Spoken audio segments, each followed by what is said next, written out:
প্রিয় শিক্ষার্থীবৃন্দ, আশা করি তোমরা সবাই ভালো আছো।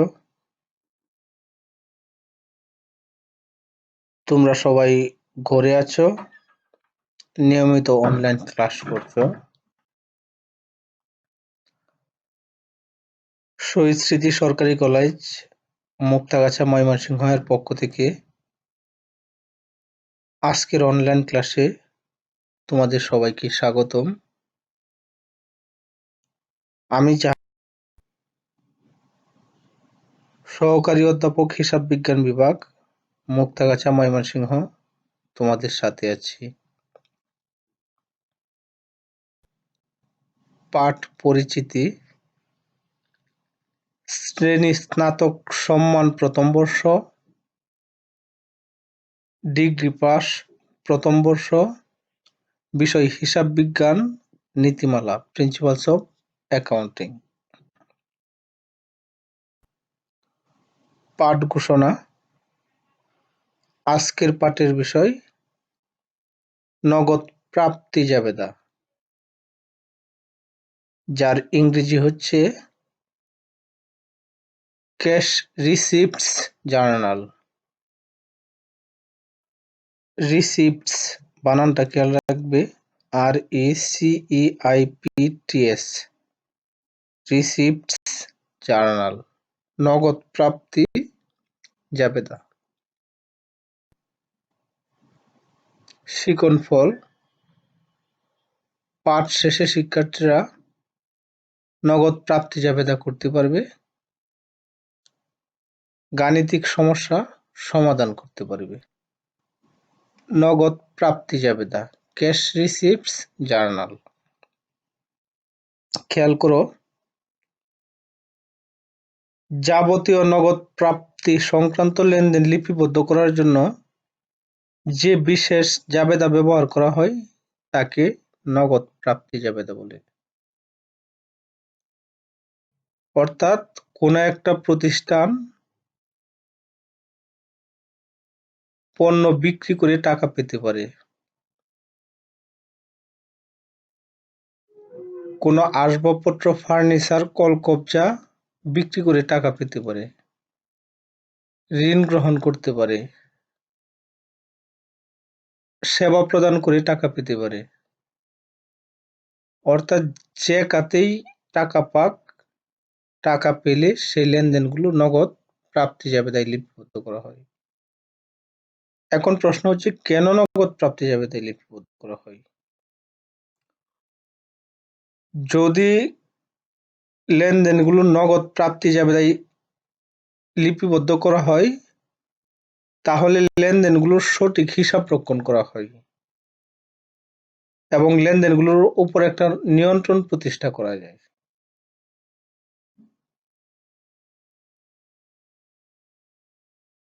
সনাতন পদ্ধতিতে তোমরা জানো নগদান বই প্রস্তুত করতাম। তোমরা জানো নগদান বইয়ে এক পাশে নগদ প্রাপ্তি, এক পাশে নগদ প্রদান প্রস্তুত করা হয়। কিন্তু আধুনিক নিয়মে নগদান বইয়ের পরিবর্তে নগদ প্রাপ্তি বা নগদ প্রদান জাবেদা সংরক্ষণ করা হয়।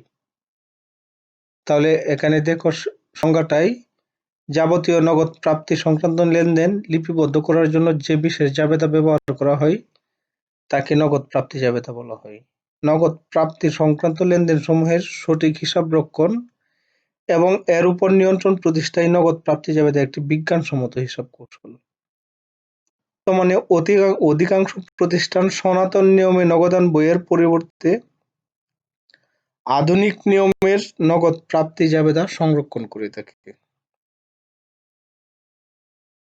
এই হচ্ছে নগদ প্রাপ্তি জাবেদার সংজ্ঞাটা। এখন আমরা একটা নগদ প্রাপ্তি জাবেদা করব। শুরুতে একটা ডাক দেব। Dion Company uses a 5-column cash receipts journal with the following. Columns গুলো হচ্ছে cash, debit, sales discount debit, account receivable credit, sales credit, other account credit. Cash received transactions for the month of July are as follows. অর্থাৎ company 5 column বিশিষ্ট একটা নগদ প্রাপ্তি জাবেদা বই সংরক্ষণ করে। নগদ প্রাপ্তি জাবেদার কলামগুলো হচ্ছে নগদ, বিক্রয় বার্তা, প্রাপ্য হিসাব, বিক্রয়, অন্যান্য হিসাব। জুলাই মাসের লেনদেনগুলো ছিল নিম্নরূপ। জুলাই 5 ক্যাশ সেল টোটাল টাকা 5800। জুলাই 5 a check for টাকা 6300 is received from Zelt company in payment of an invoice dated June 26 for টাকা 6500 trams to 10 need 30। জুলাইয়ের 10 তারিখ an additional investment of টাকা 5000 in cash is made in the business by Celine Dion, the proprietor। July 12 তারিখ cash sell total টাকা 12519। July 15 a check for টাকা 7200 is received from R. Elliot and Company in payment of টাকা 7500, invoice dated July 3, terms to 10 need 30। July 20 a customer advance of টাকা 700 cash is received for future sale। January 22 cash sale total টাকা 15472। July 29 a check for টাকা 5800 is received from Back Company in payment of টাকা 6000, invoice dated July 13, terms to 10 need 30।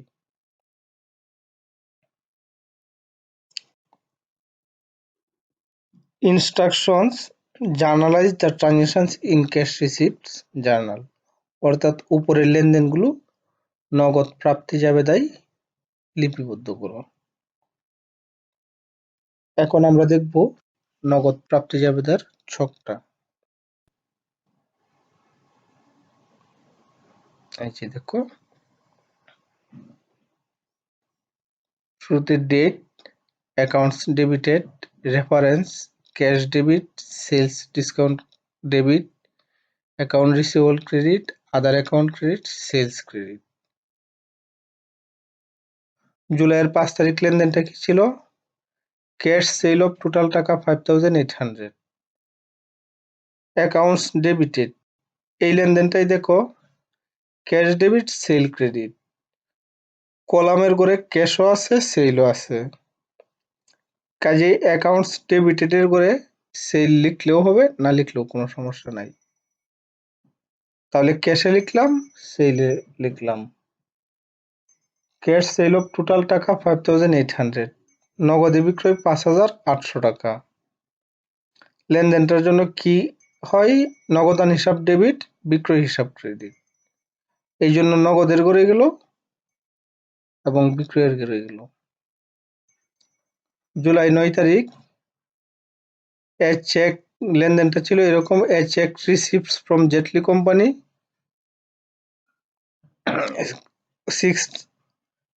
6300, invoice price ছিল 6500, অর্থাৎ 6500 টাকার লেনদেনটা jet কোম্পানির কাছ থেকে পূর্ণ নিষ্পত্তিতে পাওয়া গিয়েছিল 6300 টাকা। তাহলে টাকা পাওয়া গেছে 6300, এই জন্য ক্যাশের ঘরে 6300, 200 টাকা কম, এই জন্য বাট্টার ঘরে 200, অ্যাকাউন্ট রিসিভেবলের কাছ থেকে পাওয়া গেছে 6500 টাকা। জুলাইয়ের 10 তারিখ the owner additional investment of টাকা 5,000 in the business. মালিক ব্যবসায় অতিরিক্ত বিনিয়োগ করেছিল 5,000 টাকা। তোমরা জানো টাকা 5,000 বিনিয়োগ করলে জাবেদাটা হয় ক্যাশ ডেবিট, মূলধন ক্রেডিট। তাহলে ক্যাশে লিখলাম, মূলধন নামে কোনো ঘর নেই, কলাম নেই। যদি কোনো কলাম না থাকে তাহলে সবগুলা তুমি আদার অ্যাকাউন্টে তোমরা দিয়ে দিবা। এই জন্য ক্যাশে যাবে 5,000 টাকা, আদার অ্যাকাউন্টে যাবে 5,000 টাকা। জুলাইয়ের 12 তারিখ লেনদেনটা ছিল এরকম: এ সেল অফ টোটাল টাকা 12,519, অর্থাৎ পণ্য বিক্রয় নগদে 12,519 টাকা। এটাও জুলাইয়ের 5 তারিখের লেনদেনটার মতোই আমি লিপিবদ্ধ করেছি। জুলাইয়ের 15, a check received from R. Elliott and Company, টাকা 7,200, ইনভয়েস প্রাইস 7,500। আর ইলিয়ট কোম্পানির কাছ থেকে 7,500 টাকার পূর্ণ নিষ্পত্তিতে 7,200 টাকা পাওয়া গেছে। তাহলে নগদে 7,200, কম যেটা সেটা ডিসকাউন্ট 300 টাকা।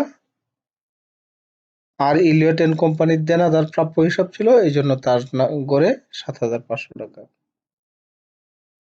জুলাইয়ের 20 তারিখ, cash receives for future sale, ভবিষ্যতে বিক্রির জন্য। এটা কিন্তু বিক্রয় না, ভবিষ্যতে বিক্রি হবে এই শর্তে পাওয়া গেছে 700 টাকা। ভবিষ্যতে বিক্রয় কিন্তু নাও হতে পারে। যেহেতু নাও হতে পারে সেহেতু এটাকে বিক্রয় দেখানো যাবে না। এটা unearned sale, unearned revenue, future sale যা নামে বিবরণের করে দেই। ক্যাশ পেয়েছি 700 টাকা, এটা আদার অ্যাকাউন্টে যাবে, সেলের করে না, কারণ এটা বিক্রয় হয় নাই। ভবিষ্যতে বিক্রয়ের সেই শর্ত বাতিল হতে পারে। জুলাইয়ের 22 তারিখ, এ চেক রিসিভ সেল অফ টাকা 15,472, তাহলে এটাও 5 তারিখের লেনদেনের মতোই। জুলাই 29, টাকা 5,800 received from back company, invoice price 6,000, অর্থাৎ 6,000 টাকার পূর্ণ নিষ্পত্তিতে 5,800 টাকা পাওয়া গেছে। তাহলে ক্যাশে 5,800, বাট্রায় 200, তারপর 6,000 টাকা অ্যাকাউন্ট রিসিভেবল করে, তারপর ক্যাশ যোগ করলাম, হয়েছে 58,710।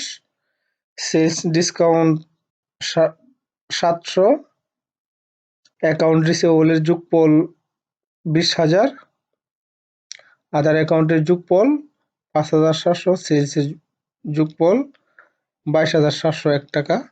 এখন ডেবিট পাশের যোগফল এবং ক্রেডিট পাশের যোগফলটা আমি লিখে ফেলবো, দুইটা এক হয়ে যাবে। আশা করি তোমরা অঙ্কটা বুঝতে পেরেছ।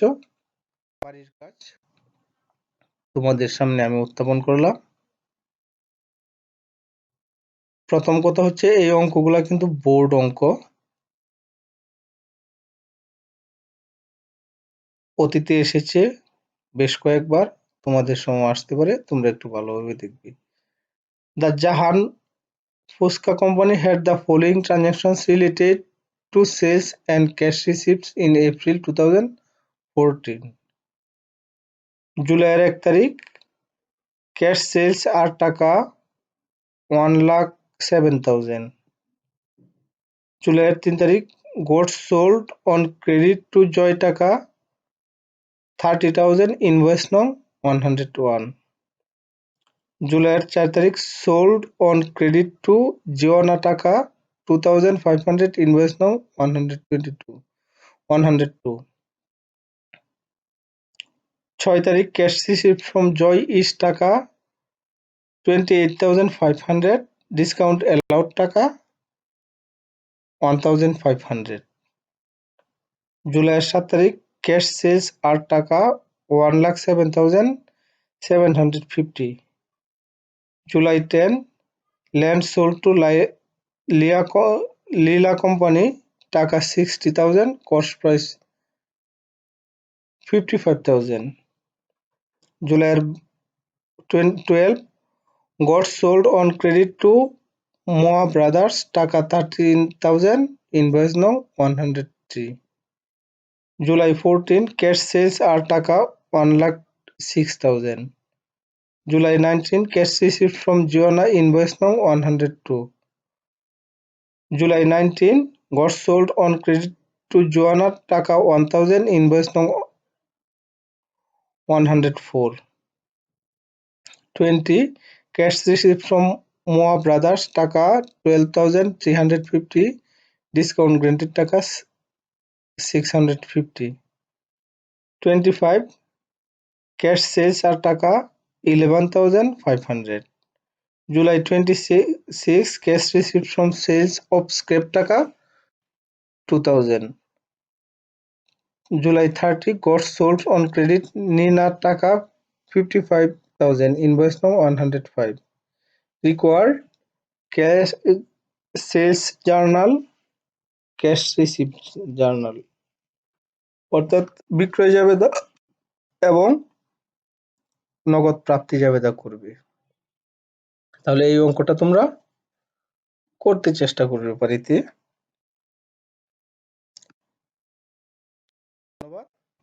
তোমরা সবাই ভালো থেকো, ঘরে থেকো, স্বাস্থ্যবিধি মেনে চলো।